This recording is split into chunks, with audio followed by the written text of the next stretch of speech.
Bonjour et j'espère que vous allez très bien. Alors, dans cette vidéo, on va étudier la texture Musgrave. Donc, parfois, des gens n'ont pas l'habitude de l'utiliser, tout comme moi, je n'avais pas l'habitude de l'utiliser parce que je voyais pas vraiment l'utilité ou encore l'importance. Et donc, dans cette vidéo, vous allez voir l'utilité et aussi comment cette texture Musgrave est créée. Alors, avant d'aller un peu plus loin, il est mieux de mettre au clair les doutes de ce que les gens ont toujours tendance à avoir, le fait de savoir en quel moment utiliser la texture noise, en quel moment utiliser la texture Musgrave. Parce que les deux textures, puis parfois ça va y arriver que ces deux textures puissent se ressembler. Et c'est là où, dans cette vidéo, vous allez voir vraiment leurs limites. Déjà, je vais répondre à la question quelle est leur différence. Si vous utilisez la texture noise et que vous voulez faire par exemple plusieurs additions de plusieurs textures noise, vous allez rencontrer la limite de l'utilisation de cette texture parce que ça va commencer à consommer en termes de performance ou de puissance. Donc ça va commencer à ralentir vos rendus. Or, si vous utilisez la texture Musgrave, qui n'est simplement aussi peut-être une addition de plusieurs nodes, une multiplication de plusieurs nodes ou encore d'autres opérations. Donc, la texture Musgrave va nous permettre de régler un peu le problème de performance ou de temps de calcul de la texture noise. Alors, si je viens ici, vous pouvez voir que la texture Musgrave que j'ai créée ici, en fait, n'est pas vraiment la texture qui est donnée dans Blender, mais en fait, c'est quelque chose que j'ai reproduit. Donc, par exemple, si vous venez ici, vous allez voir que, en prenant ici aussi la texture Musgrave de côté, on a la taille ici, on a la lacunarity et on a la dimension. Donc c'est dans cette vidéo où vous allez tout comprendre de ce que c'est la scale, les détails, la dimension et la lacunarity. Peut-être que je sais déjà que les gens quand ils entendent déjà les détails, ils ont tendance à avoir déjà que ben, ce sont des minuscules détails qu'on va ajouter. Mais en fait, vous allez comprendre que ce n'est pas vraiment ça le cas. La scale ici, les gens savent que c'est vraiment la taille, mais attention, la taille que vous avez tendance à penser, c'est plutôt la lacunarité. Donc là, nous allons mettre tout au clair. Donc, pour cela, je vais créer un nouveau projet ici. Je vais supprimer ceci et je vais faire ceci. Nous allons venir dans Shader Editor ici, comme ça. Et je vais créer un nouveau matériau, supprimer ce qui est là. Ensuite, nous allons commencer par la texture noise. Donc la texture noise ici, c'est le point de départ de la création de la texture Musgrave. Donc déjà, si vous voulez voir le code source de la texture Musgrave, ici, vous pouvez voir le lien en description pour arriver directement sur le code source. Vous allez voir que c'est vraiment beaucoup, c'est vraiment beaucoup. Ben, c'est pas vraiment compliqué. Il y a beaucoup de répétitions. Du coup, c'est ce qui grossit un peu. Mais je vous conseille pas de venir le voir ici parce que il y a trop de calculs mathématiques. Le problème n'est pas sur le langage qu'ils utilisent, mais sur des calculs mathématiques qui sont trop beaucoup. Donc ça, c'était juste une présentation. Alors, on va commencer par la texture qu'on appelle noise. Et on va venir ici, prendre ici un node qu'on appelle ici valeur. Et on va venir connecter la taille ici. Et cette taille qu'on a connectée ici, on va appeler ça lacunarité. Donc, je vais venir simplement ici écrire lacunarité. Donc, vous pouvez écrire vous-même, même si vous êtes en train de le reproduire, mettez n'importe quel nom qui vous arrive dans la tête. Moi, je préfère mettre lacunarity. Alors, une fois que j'ai dit que ça, c'est la lacunarity, ça sera aussi la même lacunarity que vous allez trouver sur la texture Musgrave. Donc là, j'ai la lacunarity qui est là, qui n'est simplement la taille de la texture noise. Donc si je me connecte ici et que je mets ici, ben, rien d'impressionnant jusqu'alors. Alors, juste un petit problème à régler le plus vite déjà, c'est la texture noise ici est floutée. Donc pour cela, en fait, ça, ce que nous voyons ici, c'est une superposition de plusieurs textures noise qui crée une vraie texture noise. Donc pour cela, on va essayer d'éliminer un peu cet effet-là. Donc on va venir prendre le nœud qu'on appelle bridge ici et on va augmenter ici pour éliminer le flou de la texture noise. Alors, une fois qu'on a fait ceci, la texture qu'on va étudier s'appelle bien évidemment Musgrave de type FBM. C'est la texture la plus simple à comprendre pour l'instant, vu qu'on verra les autres ici, mais ça, c'est la plus facile à comprendre. Alors, je vais le supprimer ici. Alors, la texture Musgrave de type FBM nous dit simplement que cette texture ajoute plusieurs noses l'une au-dessus de l'autre. Donc, ça ajoute plusieurs noses les unes aux autres. Donc, c'est ce que nous allons faire ici. On va prendre ici la texture, une autre texture noise ici. On va donner ça la même taille ici. On va donner ça la même taille et la même apparence, parce que là, si on vient ici, on verra que les deux n'ont pas la même apparence. Donc nous allons venir ici et là les deux ont la même apparence. Donc quand je parle d'apparence, c'est ne pas avoir le flou. Alors ce que nous reste à faire, c'est de les additionner. Donc on va venir ici dans convert, prendre le mathématique ici, je prends ça plus ça et le résultat de ce que nous allons voir. Donc une fois qu'on a le résultat ici, vous allez voir une chose très bizarre, c'est que quand je viens sur cette texture et que je passe ici, vous voyez que rien ne change. Pire encore, si on vient encore ici, vous allez voir que rien ne change. En fait, c'est comme si les deux textures ont la même apparence. Alors, la texture nose de type FBM ne suffit pas seulement d'additionner par exemple les textures nose les unes aux autres, mais en fait ça nous dit que lorsque vous prenez une texture nose, la texture qui va venir se poser après doit avoir une taille plus petite que la texture qui est juste en bas. Donc j'espère que vous avez compris cela. Donc d'où l'importance d'appeler ça lacunarité, parce que cette taille qui est là va diminuer au fur et à mesure qu'on va avoir plusieurs noises. Donc ce que je vais faire ici, c'est venir prendre simplement le nœud mathématique par exemple ici, là, et là on va donner une taille très petite. Donc là par exemple je vais dire division, donc je viens ici division et non addition. Donc là, si vous ne remarquez pas, quand je viens sur cette texture qui est là, je vais essayer d'éloigner ça un peu pour que vous puissiez bien voir cela, comme ça. Donc, quand je suis sur cette texture, vous voyez bien la taille, et quand je viens sur la texture qui est venue juste se poser au-dessus, vous voyez bien qu'il y a une grande différence de taille. Donc, quand je parle de taille, c'est la taille de minuscules détails. Donc là, on voit que la taille est plus grosse que par rapport ici, et le résultat entre ces deux, c'est ce que nous voyons ici. Donc si on voit bien que on se retrouve avec plus de détails. Donc le rôle ici, c'est d'ajouter des minuscules détails au fur et à mesure qu'on additionne plusieurs textures noise. Donc là, vous voyez bien que la lacunarité ici, en fait, c'est la taille de chaque texture, mais qui diminue au fur et à mesure qu'on ajoute des textures. Alors, la division qu'on vient de mettre ici, on va appeler ça dimension. Donc pour cela, on va venir ici prendre le nœud qu'on appelle value, et là on va dire que ça s'appelle la dimension. Ensuite, je vais mettre ça ici, et là les explications que je vous avais données juste avant. Donc là je vais là c'est 0,1, donc je vais mettre 0,5 pour que ça puisse avoir l'apparence qui était avant.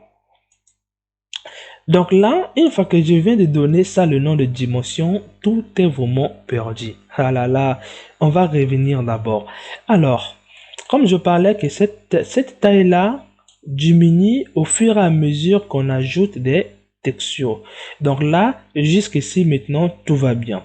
Alors, la dimension ici, en fait, ça définit de combien la texture, la taille de la texture doit diminuer. Donc, ça, c'est le plus simplement. Donc, quand on passe de cette texture qui est là, sur cette texture qui est là, on doit dire de combien ça doit diminuer.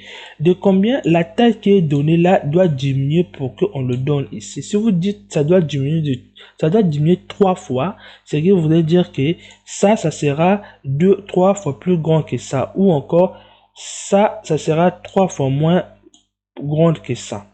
Donc, j'espère que vous avez compris. Ça nous dit simplement de combien la taille qui est donnée là, donc la lacunarité qui est là, qui est simplement la taille, doit diminuer. Donc, j'espère que vous avez compris, mais cela ne s'arrête pas là en faisant seulement 2 additions. Il va avoir plusieurs additions. Donc, par exemple, là, je vais prendre ici, dupliquer là. Donc là, je vais simplement essayer, c'est pas vraiment ça, ici, de diminuer un peu les couleurs, la couleur blanche. Ok, comme ça peut-être, bon, on va faire ça comme ça. Alors, pour cela, je vais prendre encore cette texture noise qui est là, je vais dupliquer ça ici. Et je vais additionner ça avec le reste de ce qu'on a fait. Donc, je vais venir ici prendre duplicate ici. Et je prends ça plus une nouvelle texture noise. Ensuite, je vais venir me mettre là pour venir faire ça ici. Donc, comme on parlait que là, on a déjà 2 textures noise et on vient d'ajouter la troisième texture. La troisième texture doit avoir une taille plus petite que la texture qui est juste en bas d'elle. Donc, ce qui veut dire que la texture qui est là, on va donner la même taille qu'ici, mais ça doit être moins grande. Donc moins grande. Ce qui voudrait qu'on va aussi diminuer la taille qui est donnée par cette texture, car les 2 textures ne doivent pas avoir la même taille. Si je passe ici, comme ça, et quand je viens ici, vous voyez bien que les 2 ont la même taille. Donc, ce qui voudrait dire qu'on doit diminuer la taille qui est donnée là, parce que elle vient en 3e position. Donc, on va venir ici, on va prendre division, comme ça. Donc, on voit bien que ça, c'est plus petit, soit c'est plus grande que ça. Donc, si vous voyez bien, si vous pouvez remarquer bien un peu le parcours, quand on quitte ici, on a une texture très grande.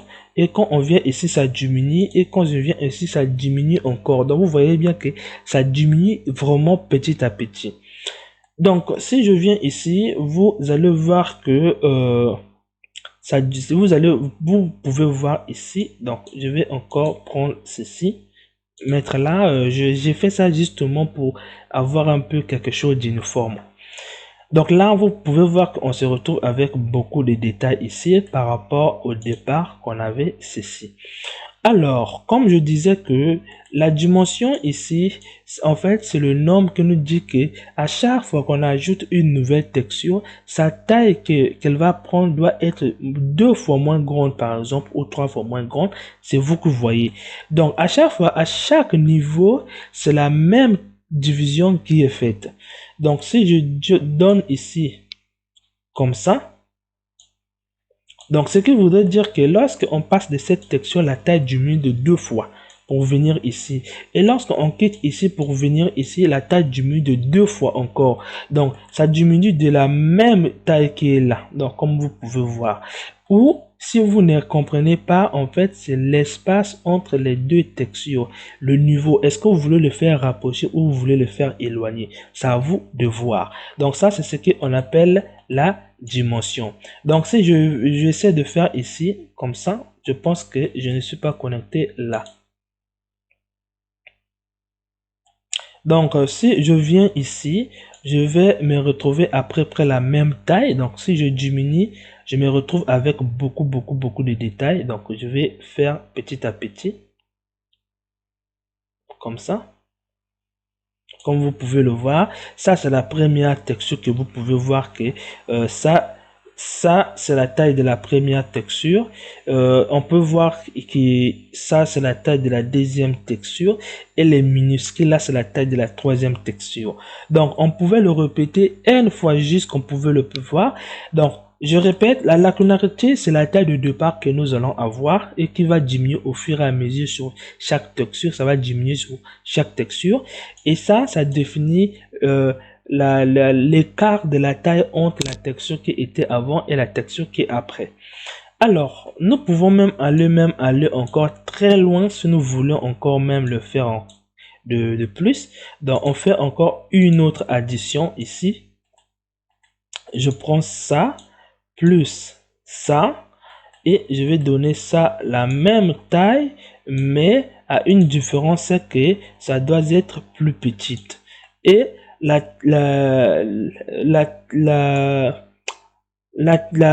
fait la manière qu'on va diminuer ça est déterminée par la dimension. Donc comme ça, et si je viens ici un peu comme ça, donc là, ça va prendre encore plus du temps. Et là, je me retrouve encore avec beaucoup plus de détails. Je vais prendre ici pour que ça soit uniforme. Donc là, je me retrouve avec beaucoup encore plus de détails. Donc là, j'espère que vous avez maintenant tout compris. Alors, on va maintenant mettre au clair maintenant le paramètre qu'on appelle détail. Donc, si je viens ici dans texture, je pense que j'ai pas pris la bonne texture, oui. Donc, si je viens ici dans texture et que je viens prendre ici la texture Musgrave ici, là, nous avions quelque chose qu'on appelle le détail. Donc, ça, vous avez vu, ça, vous avez vu. Les détails, c'est quoi ici? Les détails, en fait, c'est le nombre de fois qu'on est en train d'additionner. Vous pouvez voir que c'est vraiment très facile à comprendre maintenant. Donc là, on a pris une texture, une deuxième, une troisième, une quatrième. Ça veut dire que on s'est retrouvé avec une détail égale à 4. Donc là, vous voyez très bien que les détails, en fait, c'est le nombre d'additions qu'on va avoir. Donc là, on a la première texture plus la deuxième texture. On se retrouve avec une détail de niveau 2. Lorsqu'on ajoute une troisième texture, on se retrouve avec une détail de niveau 3. Et lorsqu'on ajoute quatrième, on se retrouve avec une détail de niveau 4. Donc, ça peut aller jusqu'à 15 fois. Donc, voilà pourquoi les détails ici, ça pouvait augmenter, mais ça s'arrête à 15. Alors, la scale ici, comme vous avez remarqué que la taille qui est là, ce n'est pas la taille qu'on vient d'avoir au départ, n'est pas la même pour toutes les textures qui est là. Imaginez que vous voulez par exemple régler la taille de toutes ces textures de la même façon. Parce que là, c'est pas les textures qui sont là ne portent pas la même taille. Donc ça ne porte pas la même taille de ce qui est là. Donc comment vous allez faire pour que ça puisse, pour que vous puissiez régler simultanément la taille pour toutes les textures qui ont été additionnées. Donc pour ce faire ici, vous allez venir prendre ici texture coordinate, et si on prend generate, c'est pour dire que on va prendre la position de chaque point de notre plan.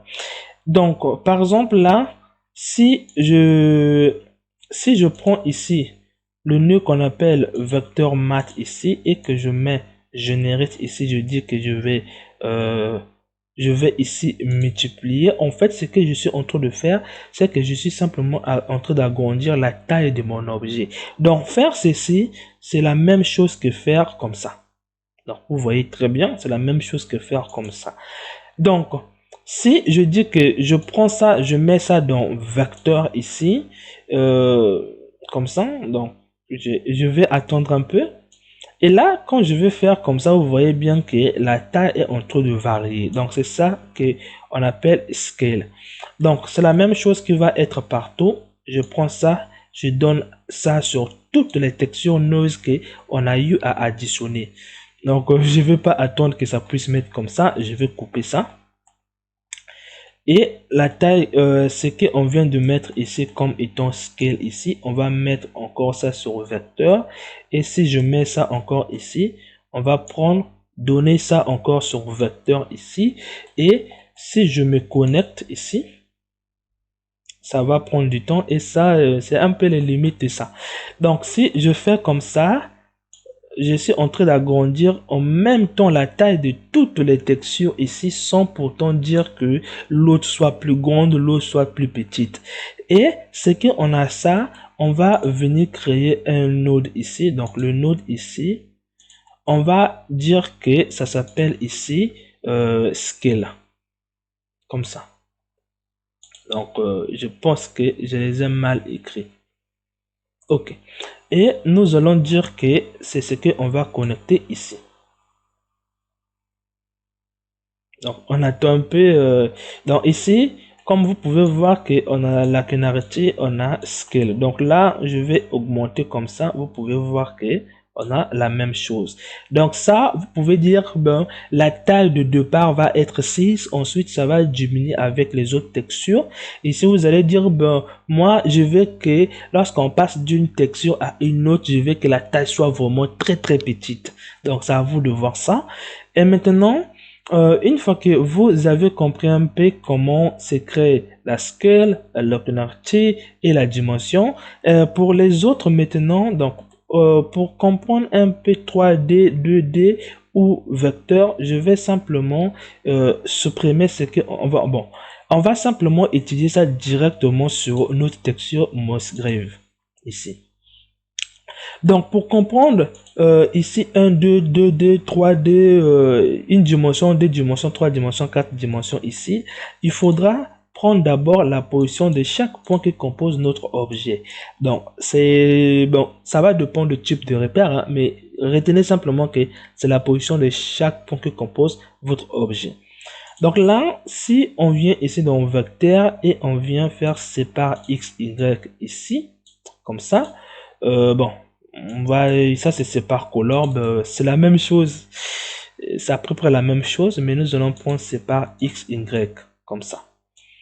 Donc, vecteur 2D, vecteur 3D, il faudra qu'on puisse les recombiner par la suite, comme ça. Ok. Donc, si on dit que on vient ici, on prend une dimension, c'est comme si on venait ici en prenant seulement x. Donc, la composante x de la position de chaque point. Donc, c'est la même chose que si vous mettez ici, vous allez avoir la composante x. Donc, vous allez bien le voir si vous commencez à partir de 2 dimensions. Donc là, si vous dites que vous avez 2 dimensions, vous n'allez pas voir ça avec un plan. Il faudra utiliser par exemple un cube ici.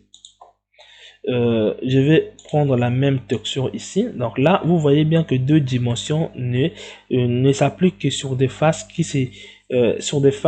qui sont plates, un peu comme ça. Donc, comment ça s'est obtenu? En fait, en réalité, lorsque vous utilisez vecteur ici, les 3 composantes ici sont reliées. Lorsque vous utilisez 3D, ça dit simplement que les 3 composantes ici sont reliées. Mais si vous dites que vous utilisez 2D, en fait, vous abandonnez cette composante-là, ne sont pas reliées. Donc, si vous mettez ici, vous allez obtenir le même résultat que ne pas le mettre. Donc, si je me mets en 3 dimensions et que j'indique seulement 2 composants ici comme ça, vous allez obtenir le résultat de 2 dimensions. Donc, comprenez bien que c'est comme si c'est pas relié. Et lorsque vous passez en 3D, c'est comme si vous ajoutez cette composant-là qui va former la 3e dimension.